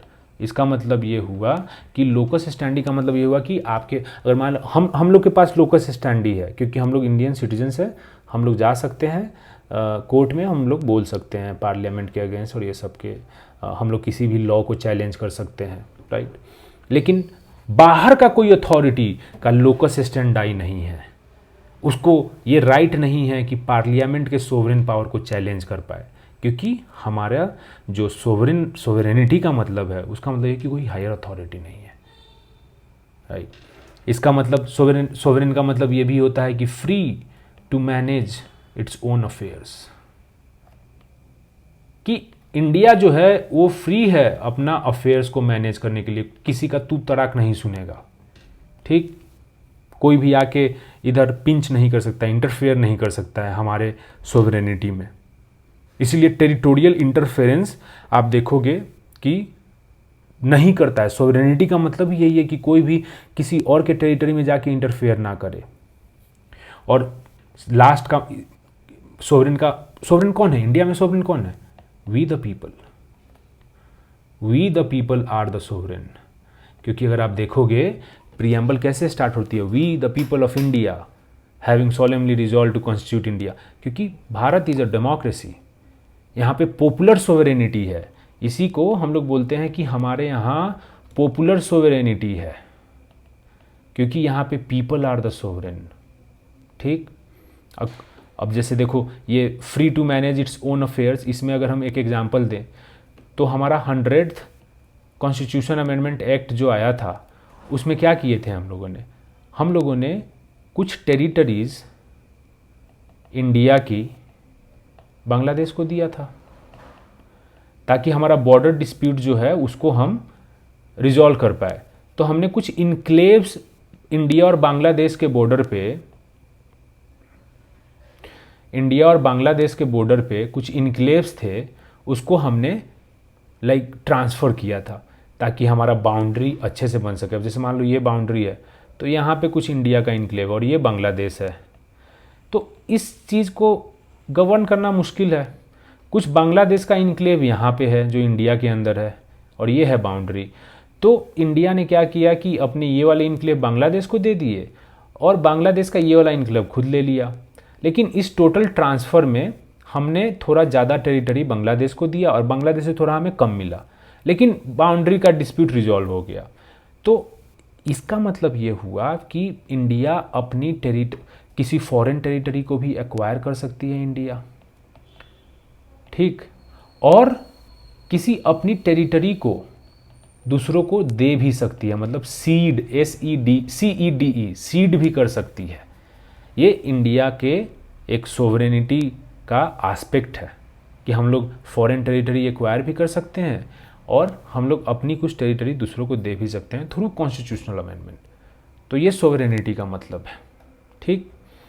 अब दूसरा कीवर्ड क्या है? दूसरा कीवर्ड है सोशलिस्ट, है ना, sovereign, socialist, secular, democratic republic. दूसरा कीवर्ड है सोशलिस्ट। तो ये आपको पता, हमने अभी बताया कि ये added by 42nd constitution amendment act 1976। ये 42nd अमेंडमेंट से सोशलिस्ट वर्ड हमने ऐड किया। लेकिन सोशलिज्म देखो यार ऐसा चीज़ है ना कि अलग अलग मीनिंग है। आप चाइना को भी सोशलिस्ट कंट्री बोलते हैं या कम्युनिस्ट बोल दो। सोशलिज्म और कम्युनिज्म भी बहुत ही सिमिलर ही लोग समझते हैं। चाइना है, रशिया है, क्यूबा है, नेहरूवियन सोशलिज्म है। तो अलग अलग मीनिंग्स हैं सोशलिज्म के, और उसमें जो सबसे प्रोमिनेंट मीनिंग है वो है स्टेट सोशलिज्म, जो रशिया ने स्टार्ट किया था। स्टेट सोशलिज्म का मतलब क्या होता है कि आप मीन्स ऑफ प्रोडक्शन जो भी है, मीन्स ऑफ प्रोडक्शन कौन कौन से हैं? लैंड, फैक्टर्स ऑफ प्रोडक्शन वही है ना, लैंड, लेबर, कैपिटल, एंटरप्रेन्योरशिप, ये सब चीज़ें। तो वो आप क्या करो कि नेशनलाइज कर दो, मतलब वो स्टेट की प्रॉपर्टी होगी, वो कोई प्राइवेट आदमी उसको ओन नहीं कर सकता है। और दूसरा है कि प्राइवेट प्रॉपर्टी को आप एबॉलिश कर दो, प्राइवेट प्रॉपर्टी को आपने एबॉलिश कर दिया। तो ये होती है स्टेट सोशलिज्म का मतलब, कि nationalisation of all means of production and abolition of private property. लेकिन इंडिया का socialism is not state socialism. India state socialism को नहीं फॉलो करता है। इंडिया जो फॉलो करता है वो ये टाइप के सोशलिज्म को फॉलो करता है जो बिलीव करता है कि इनइक्वालिटी अगर कहीं पे है, किस में? स्टेटस में या फिर अपॉर्चुनिटी में, तो इसको एलिमिनेट कर दो। डिसेंट स्टैंडर्ड ऑफ लाइफ दो लोगों को आप एक डिसेंट स्टैंडर्ड ऑफ लाइफ दो। ये है हमारे सोशलिज्म का मतलब। हमारे सोशलिज्म का मतलब ये है कि एलिमिनेट कर दो सारे एक्सप्लॉयटेशन को, जैसे मान लो कि अनटचेबिलिटी है, फोर्स्ड लेबर है ना, वीमेन के अगेंस्ट में वायलेंस, ये सब है, तो ये एक्सप्लॉयटेशन है। तो हमारा सोशलिज्म इस टाइप की चीज़ों में बिलीव करता है, क्योंकि हमारा socialism is a blend of Gandhism and Marxism. इसका ब्लेंड है, जहाँ पे हम गांधीयन आइडियल्स को भी फॉलो करते हैं। गांधीयन आइडियल्स बिलीव करती है इंडिविजुअल डिग्निटी में। गांधी जी बोलते थे कि कोई भी आदमी अगर मैनुअल लेबर भी कर रहा है तो उसकी भी डिग्निटी है। इसीलिए वो सबको बोलते थे कि चरखा चलाओ, क्योंकि तुम जब खुद मैनुअल लेबर करोगे तो तुम्हें समझ में आएगा कि हर मैनुअल लेबर में भी एक डिग्निटी है।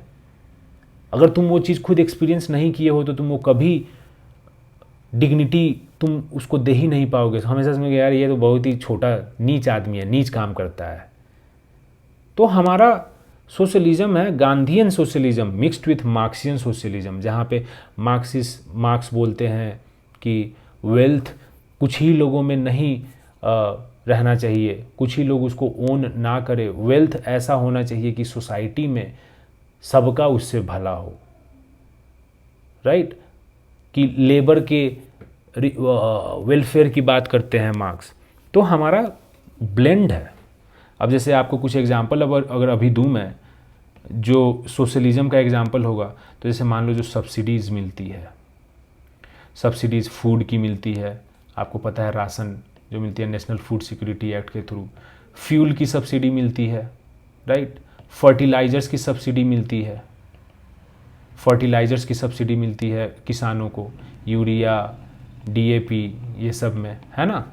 तो ये सब्सिडीज़ सोशलिज्म का ही तो पार्ट है। अगर हम बात करें लैंड रिफॉर्म्स की, लैंड रिफॉर्म्स हमने देखा कि 9th शेड्यूल में हम लॉज लेके आते हैं अगर लैंड रिफॉर्म से कोई भी है, और उन लॉज को जो 9th शेड्यूल में हम डाल रहे हैं उसको थोड़ा सा जुडिशियल रिव्यू में बचत मिलती है कि जुडिशियरी ज़्यादा उसमें इंटरफेयर नहीं कर सकती है। तो ये 9th शेड्यूल में जो लैंड रिफॉर्म से रिलेटेड चीज़ है, ये भी सोशलिज्म का ही पार्ट है। क्योंकि लैंड रिफॉर्म्स में हम क्या करते हैं कि लैंड जो चीज़ है उसको हम ज़मींदार से लेके और लैंडलेस में बांटते हैं, यही तो करते हैं। लैंड रिफॉर्म्स का मतलब यही है। तो एक तरीके से हम लोग इनइक्वालिटी को कम कर रहे हैं। जिसके पास लैंड बहुत ज़्यादा है उससे लेके जिसके पास लैंड बिल्कुल नहीं है उसको दे रहे हैं, राइट। तो ये भी सोशलिज्म का पार्ट है।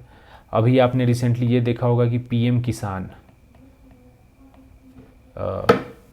भारत सरकार ने पीएम किसान लॉन्च किया, जहाँ पे 6,000 रुपया पर साल किसानों को दिया जाता है। एक मतलब मिनिमम बेसिक इनकम टाइप का आप समझो। तो ये भी एक तरीके से सोशलिज्म ही है। क्योंकि जो गरीब लोग हैं, क्योंकि किसान लोग जनरली गरीब ही हैं, कुछ किसानों को छोड़ो आप, तो इनको 6,000 रुपया पर साल दे रहे हैं। तो ये भी एक तरीके से इनइक्वालिटी कम कर रही है, रीडिस्ट्रीब्यूशन ऑफ वेल्थ हो रही है। तो ये भी सोशलिज्म का ही पार्ट है। अब क्वेश्चंस हमने क्या देखे कि वो क्या आ रहा है कि कॉन्स्टिट्यूशन में कहाँ कहाँ पे चीज़ें इन्फोर्स कर रहे हैं। तो सोशलिज्म की अगर हम बात करें तो कॉन्स्टिट्यूशन में वो कहाँ कहाँ पे इन्फोर्स कर रहे हैं हम उसको। तो आप आर्टिकल 15 और 16 ही देख लो ना। आर्टिकल 15 में क्या बोलता है कि स्पेशल प्रोविजंस आप बना सकते हैं बैकवर्ड क्लासेस के लिए, है ना।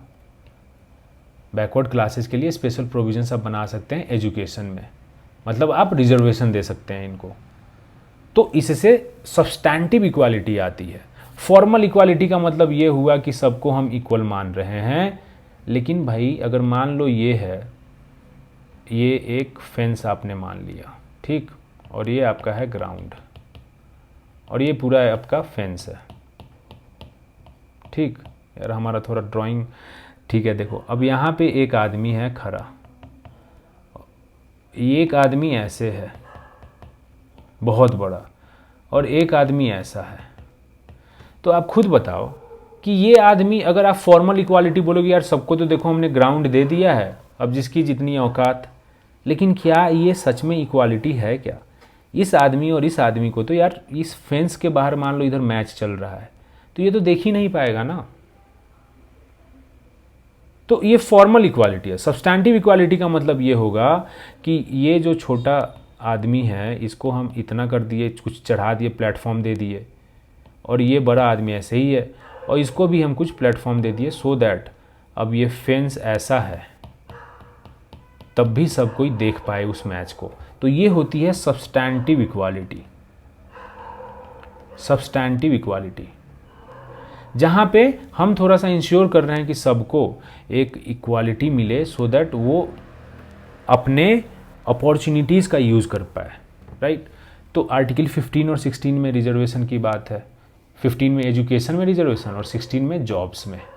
तो ये भी एक सोशलिज्म का ही पार्ट है, राइट, कि इनइक्वालिटी ऑफ स्टेटस या अपॉर्चुनिटी वो हम कम कर रहे हैं।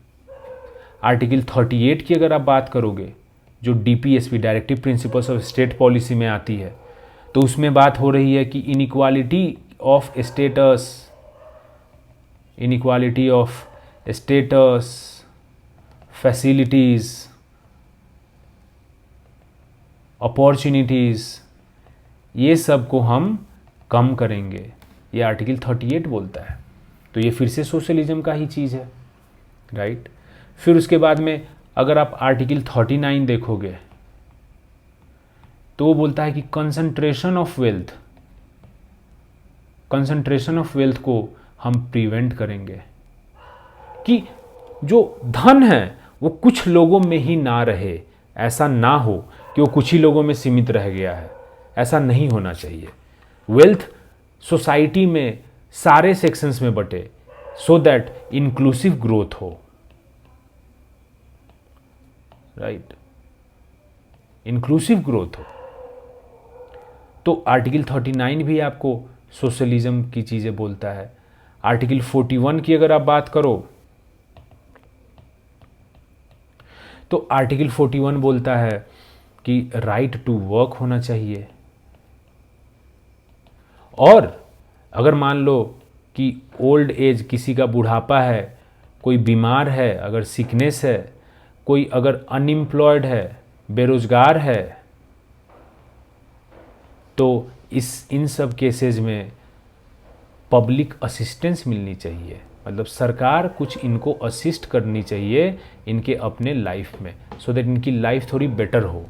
क्योंकि जनरली जब कोई ओल्ड एज में जाता है, बूढ़ा होता है, तो भाई उतनी ज़्यादा फिर कैपेसिटी नहीं रहती है टू वर्क एंड एवरीथिंग। सो इसीलिए ओल्ड एज में थोड़ा उनको, जैसे पेंशन की जो स्कीम है, अभी आपको पता है कि ओल्ड पेंशन स्कीम पे बहुत ज़्यादा प्रोटेस्ट हो रहा है कि वो लेके आओ, क्योंकि न्यू पेंशन स्कीम में थोड़ा सा चीज़ें ऐसी है कि रिस्की चीज़ें हैं और थोड़ा कम मिलती है पेंशन, और उसको आपको कंट्रीब्यूट करना पड़ता है तभी आपको मिलेगी। तो वो सब चीज़ें हैं, क्योंकि ओल्ड एज में जाते जाते हमारी कैपेसिटी कम हो जाएगी, तो हमें एक सिक्योरिटी रहना चाहिए। इसलिए पेंशन की जो चीज़ है वो सिक्योरिटी लेके आती है। तो पब्लिक असिस्टेंस ओल्ड एज में इसकी बात है। सिकनेस में, बीमार जब हम पड़ते हैं तो हमारी एबिलिटी कम हो जाती है, राइट, तो उस केस में भी हमें असिस्टेंस मिलनी चाहिए। ऐसा नहीं है कि हम बीमार हैं और अगर हम गरीब हैं तो हम भूखे मर जाए, ऐसा नहीं होना चाहिए। उसके बाद में अनएम्प्लॉयमेंट की अगर हम बात करें, तो अगर बेरोज़गार कोई है तो इकोनॉमिकली वो थोड़ा सा कमज़ोर होगा, तो उसमें भी उसको थोड़ा पब्लिक असिस्टेंस मिलनी चाहिए, ताकि वो अपना भरण पोषण कर सके, खाना ये सब हो सके, उसका एक डिसेंट लाइफ। देखो यार, डिसेंट लाइफ हर आदमी का एक अपना राइट है। ह्यूमन राइट्स का मतलब ही तो वही है ना। ह्यूमन राइट्स का मतलब ही वही है कि आप ह्यूमन हैं, ये काफ़ी है कि आपको ह्यूमन राइट्स होने चाहिए। आप बहुत हरामी किस्म के आदमी हैं, फिर भी आपको ह्यूमन राइट्स मिलेंगे, ठीक है, क्योंकि ह्यूमंस एक अपने में, the fact that we are human beings, ये कुछ हमारे को राइट्स लेके आती है। और हमारी जो लाइफ है उसकी मीनिंग तभी है जब हमारे को वो ह्यूमन राइट्स मिले। सारी चीज़ें हमारे अपने ऊपर डिपेंडेंट नहीं रहना चाहिए कि हम अगर कमाए रहे हैं तो ही हम अच्छे से रहेंगे। हाँ ठीक है, मतलब अगर हम गरीब हैं तो हमको यार हवाई जहाज़ में ना घुमाओ तुम, लेकिन कम से कम इतना तो होना चाहिए कि हमें अगर कहीं जाना है तो हमारा टेम्पू भाड़ा हमारे पास होना चाहिए। हमें अगर हॉस्पिटल जाना है तो हमारे पास टेम्पू भाड़ा होना चाहिए। हमें अगर हॉस्पिटल जाना है तो हमारे पास कुछ पैसा होना चाहिए। अगर नहीं है पैसा तो हॉस्पिटल हमारा ऐसा होना चाहिए सरकारी, जहाँ पे हमें फ्री में इलाज मिल सके। अगर हम गरीब हैं तो हमारा बच्चा एजुकेशन उसको फ्री में मिल सके, अच्छा एजुकेशन। ये सब चीज़ें होनी चाहिए, राइट। तो ये चीज़ें हैं। आर्टिकल 46 की अगर हम बात करें तो आर्टिकल 46 में भी वही बोलता है कि एजुकेशन और इकोनॉमिक इंटरेस्ट जो वीकर सेक्शन की है उसको प्रमोट करो। आर्टिकल 46 बोलता है कि वीकर सेक्शन कोई भी है तो उसका एजुकेशन और इकोनॉमिक इंटरेस्ट को प्रमोट करने की बात है। तो ये सारे सोशलिज्म से रिलेटेड चीज़ें हैं, क्योंकि ये सारे आर्टिकल्स या तो इनइक्वालिटी को रिड्यूस करने की बात कर रहे हैं, राइट, या फिर जो स्टैंडर्ड ऑफ लाइफ है वो इंश्योर करने की बात कर रहे हैं लोगों की, है ना, क्योंकि डिसेंट स्टैंडर्ड ऑफ लाइफ सबकी एक राइट है। तो इसीलिए सारे कॉन्स्टिट्यूशनल प्रोविजंस हम लिख सकते हैं सोशलिज्म के अंडर में। ठीक बात। तो क्वेश्चन अगर आएगा, जो हमारा क्वेश्चन है प्रीएम्बल वाला, जो पहला क्वेश्चन है उसमें पूछ रहा है ये कि जो सोशलिस्ट है, सोशलिस्ट का मतलब आप समझ में आ गया हमें, और वो कहाँ कहाँ पे कॉन्स्टिट्यूशन में दिया हुआ है तो वो भी हमने देख लिया, राइट। ये नोट्स में आपको मिल जाएगा पूरा, यहाँ पे हम समझने की कोशिश कर रहे हैं, अंडरस्टैंडिंग